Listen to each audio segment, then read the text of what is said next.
What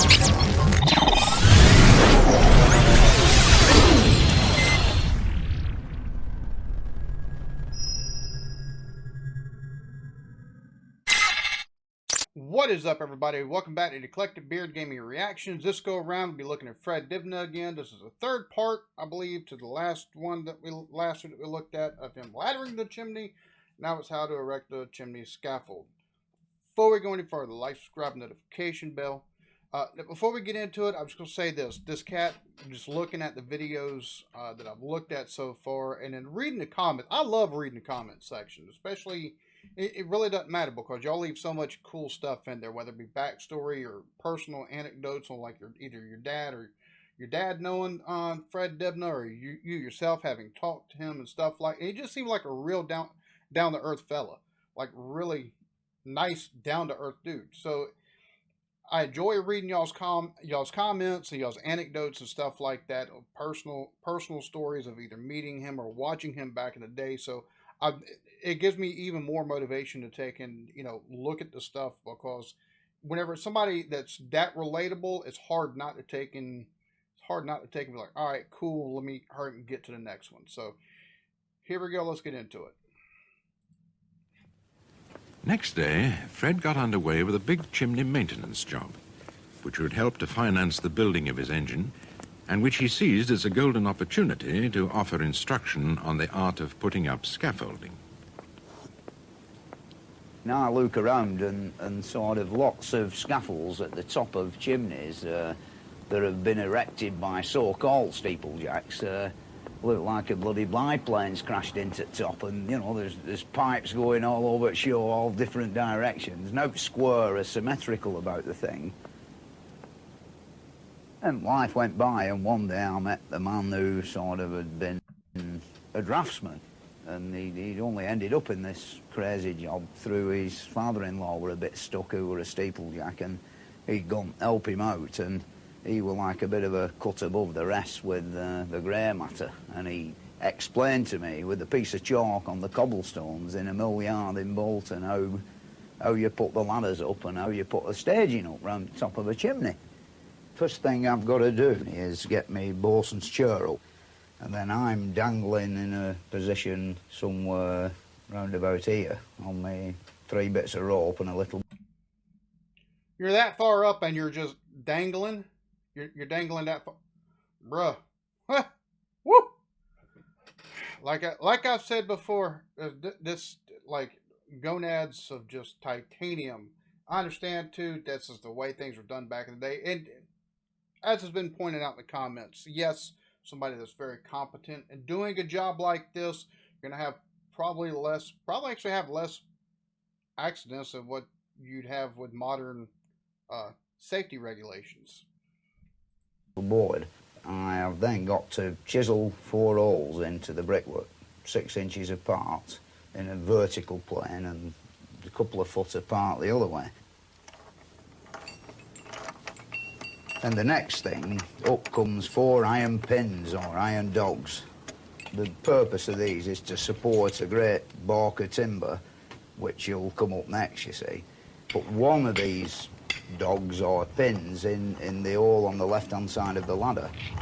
When the batten comes up the chimney, it's tied onto the line that goes from another pulley wheel at the top right down to the floor. It's tied on in a position about 4 feet from one end, and then the rope runs up the side of it, and there's a lashing round there which I can conveniently undo, and then I guide that piece of timber with, Donald at the bottom supporting its weight, and I guide it behind the ladder until I've got it going across here, like so. I hate to pause it again this soon, but the amount of upper body strength needed to take and get it in position and behind. I know he's holding it back there, but still, that's a lot. I can only imagine how strong this fella was. Just seeing, because you still got to manhandle that, and something that's that long and that awkward to take and get behind there and get it in the position you need it to. That's no easy feat. My God.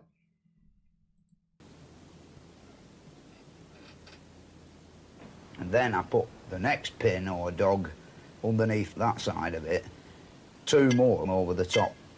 So then I've got it so it won't go up and down, it won't waddle about.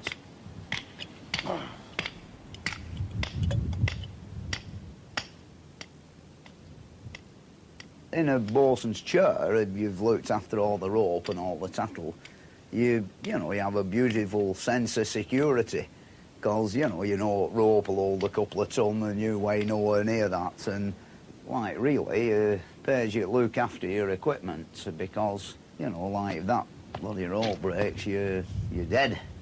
It's half a day with the undertaker. Half a day with the undertaker. Sort of, like when I get on my seatboard, I give it a little bounce and just see whether it's safe or not, and more often, well, it's never broke yet, but I'm always ready to get hold of the bloody ladder if it does break. Oh my goodness. This batten has a series of holes drilled in it, and I then proceed to bolt one on there and one over there, like so.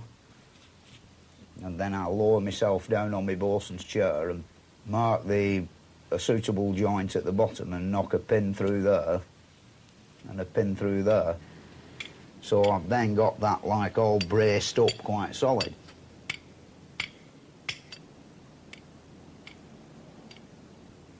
When that's been done on both sides of the chimney, the next thing to come up is 2 long steel rods, which I use to connect both of these battens together.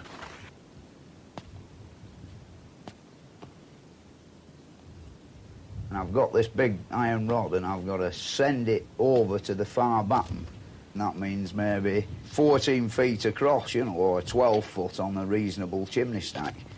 I've got to get that rod onto the other batten so that it's in like line with an hole, and as it scrapes down the face, give it a shove through the hole, and if you're lucky you'll get it through, sort of thing. It's rather a tricky bit, that. See, all the modern men use aluminium scaffolding tubing now, but I like this way of doing it. It's a bit more awkward, but when you've got it all up, it's quite solid.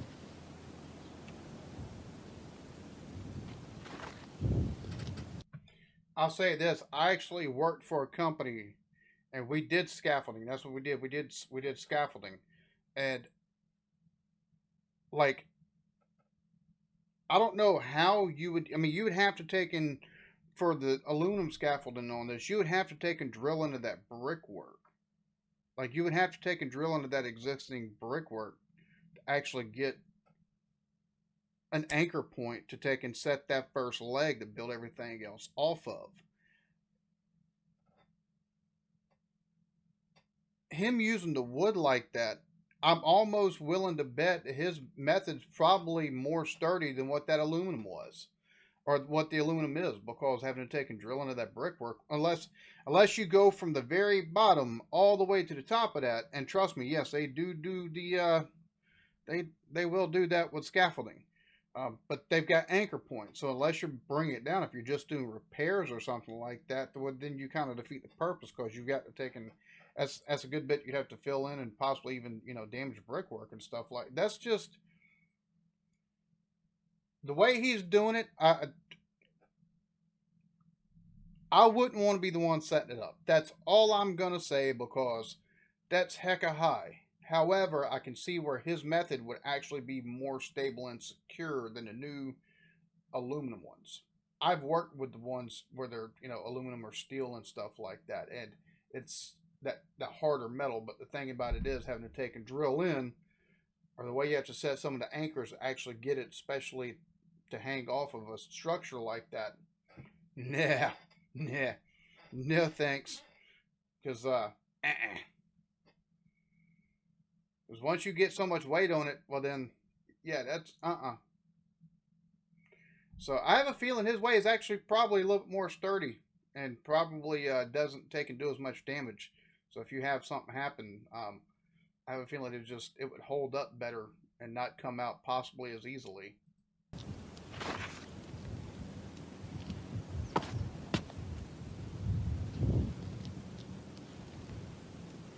Then when you've finally got the rods through the 2 sets of holes, then you put the washers and the nuts on, or a few packing pieces, so you can slightly cramp them up round the chimney.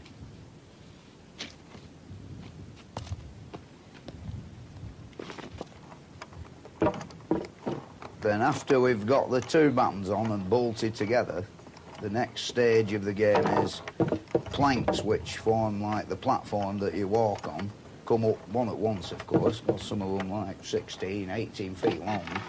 And when it arrives at the top, it's tied on in a special way that when I untie it, I can get like 1 plank across there, like so, and 1 across there, like so, and then another 1 next to it, you see, all the way around the top. And so that when you walk on them, they don't go like up and down like that. You know, 2 iron plates with a bolt through the middle, which makes them 2 boards as 1. And then there's iron hooks that hook them onto the battens, so the wind can blow at 100 mile an hour and they'll still be there in the morning, you see. Wind is every steeplejack's enemy, you know, like there's no way that, you know, you get the boards up, and even if you've got to keep it flat all the time, and you've got this feeling that it's floating on the wind, you know, which it really is, and if you turn it sideways on into the wind, it'd have your way.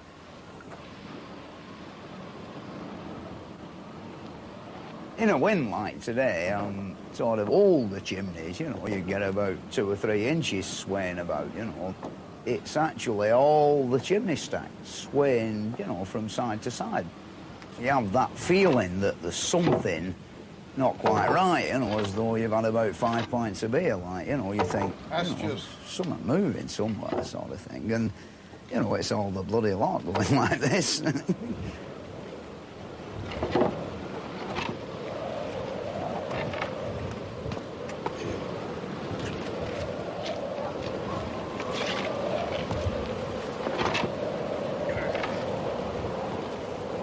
If you're on the windy side of it, you don't feel it because the wind's buffeting you about, you see.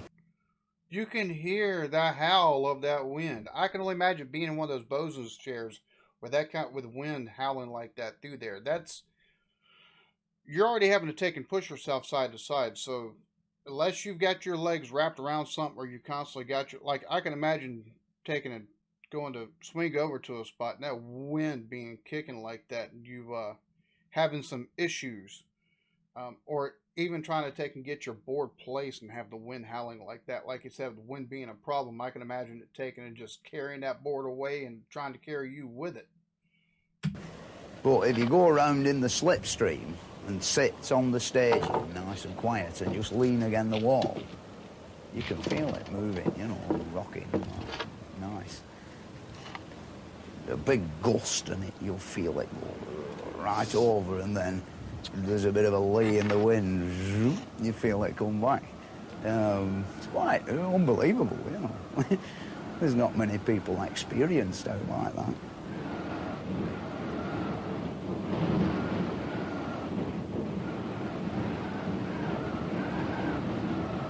Golly. That's insane, the sound.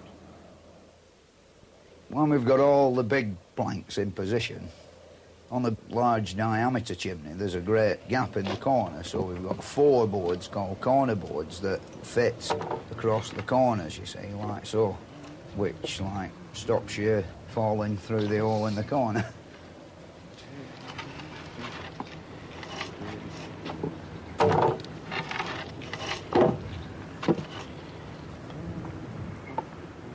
Once you've got the first staging up, or the first deck up, you know, there's firm basis for going higher up, then you chisel the holes for the next staging. And, you know, you can work quite comfortably as though you were on the ground.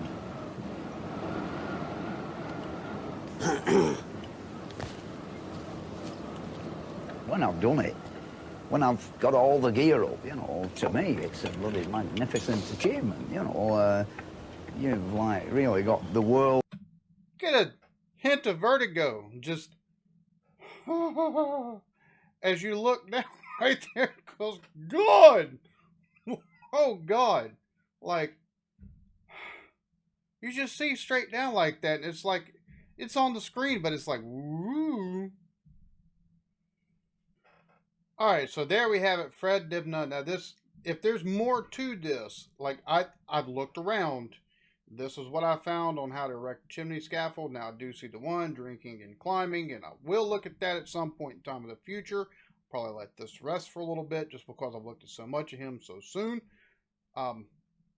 So maybe another 2 weeks before I look at him again, possibly. I say that, and I've looked at a ton of the two Ronnies. Um, but he's just a this is just, he's such an interesting fellow because you look at what he did, and it's hard not to be in awe because he seems to have no fear. But he knows whenever he said, you fall, you're dead. Well, he knows the risk, and I think that's one of the problems. That I'm not saying that the like the health and safety or like OSHA over here, not saying they don't serve a purpose, because they do. However, there's so many safety rules, it does tend to help people get a little bit more lax because they feel they've got all this safety stuff around them. There's very little safety stuff involved, but they knew the hazards, so they knew they had to be on their P's and Q's. So I'm not saying that we should do away with anything like that, but maybe they should take and do a better way of teaching. That letting, there's got to be, anyways. So yeah, I'm not saying doing away with them, but it does seem that they took a little bit more note of what they were doing and were a little bit more on top of things back then, even without all the rules and regulations. So this cat right here is just something else. Y'all be good to each other. Love yourselves.